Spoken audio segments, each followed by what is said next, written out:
வணக்கம். உங்கள் டாக்டர் நித்யன் இதயம் கிளினிக் பேசுகிறேன்.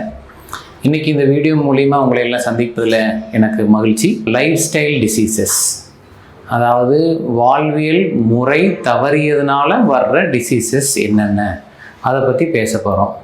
என்னப்பா தவறு நடக்குது அப்படின்னு சொன்னோம்னா, நாம் மாறிக்கிட்டே வரோம் காலத்துக்கு தகுந்த மாதிரி. இப்போ பார்த்திங்கன்னா முதல்ல நம்ம வேட்டையாடி நம்ம சாப்பிட்டுக்கிட்டு இருந்தோம், 4 நாளைக்கு ஒரு தடவை சாப்பிட்டுட்டு இருந்தோம். அதுக்கப்புறம் பயிர் விவசாயம் பண்ணி சாப்பிட்டுக்கிட்டு இருந்தோம். அது சில மழை பெஞ்சதுன்னா சிலப்போ நமக்கு சில தானியங்கள் கிடைக்குது.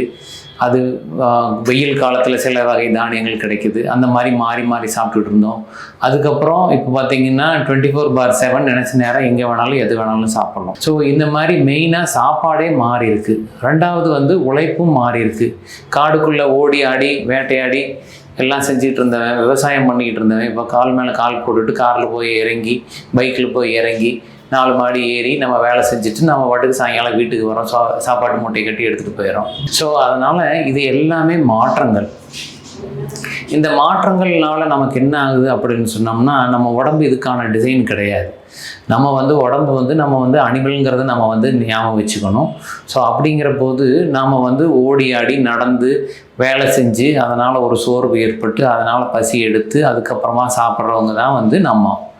இப்போ அப்படியெல்லாம் கிடையாது. டைம் 12 மணி 12:30 ஆச்சுன்னா மத்தியானம் லஞ்ச் ரெடி, சாயங்காலம் 4 மணிக்கு டீ ரெடி, பஜ்ஜியோட சாயங்காலம் 7-8 மணிக்கு டின்னர் ரெடி, தூங்குறதுக்கு முன்னாடி ஒரு ஸ்நாக்ஸு அப்படிங்கிற மாதிரி நம்ம இஷ்டம் போல் சாப்பிட்றோம்.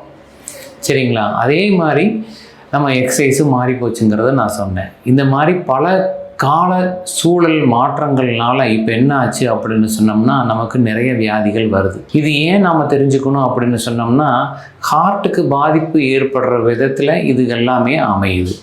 இப்போ பார்த்திங்கன்னா எக்ஸசைஸ் குறைவாக இருக்கட்டும், உடல் பருமன் ஆகட்டும், நமக்கு இந்த கொலஸ்ட்ரால் ஆகட்டும், சுகர் ஆகட்டும், பிபி ஆகட்டும், இது எல்லாமே நம்ம வாழ்க்கை முறை தவறியதுனால வர்ற வியாதிகள்.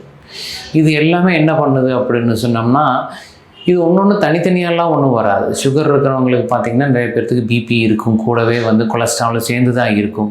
என்னடா டாக்டர் ஒன்று பார்க்க போனோம்னா எல்லாம் இருக்குதுங்கிறாரு அப்படின்னு சொன்னோம்னா, எல்லாரும் பங்காளிகள். ஒருத்தன் வந்தால் கண்டிப்பாக இன்னொருத்தன் வந்தே தான் தீருவான். ஏன் அப்படின்னு சொன்னோம்னா, வர வச்சுக்கிறதே நாம தான். ஸோ அதனால் ஒருத்தன் தனியாக இருப்பான், சுகர்னால் சுகருக்கு மட்டும் பார்க்குறோம் அப்படியெல்லாம் இல்லை. சுகர் இருந்தால் பிபியும் வரலாம், கொலஸ்ட்ராலும் வரலாம். இது மாதிரி ஒன்றுக்குள்ளே ஒன்று அவங்கெல்லாம் அங்கு பங்காளிக வந்தே தான் தீருவாங்க. ஸோ அதனால் நீங்கள் மாறலின்னா உங்களுக்கு வந்திருக்கிற வியாதி குறையாது.